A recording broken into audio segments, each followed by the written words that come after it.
ആ ഡോഗ് എങ്ങനെയോ റോട്ടിൽ എത്തിയതാണെന്ന് തോന്നുന്നു. കാരണം ആ വീട്ടുകാർക്ക് മിസ്സിംഗ് ആണെന്ന് തോന്നുന്നു ആ ഡോഗ്.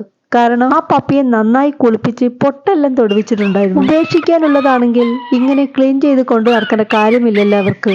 അവനാണെങ്കിൽ വലിയ വായിൽ നിലവിളിച്ച് എല്ലാവരുടെ അടുത്തേക്ക് ഓടി ചെല്ലുന്നുണ്ട്. ഒരു മുഖവും അവന് പരിചയമില്ല. അവിടെ അടുത്തെവിടെയോ തന്നെ ഉള്ളതാണെന്ന് തോന്നുന്നു.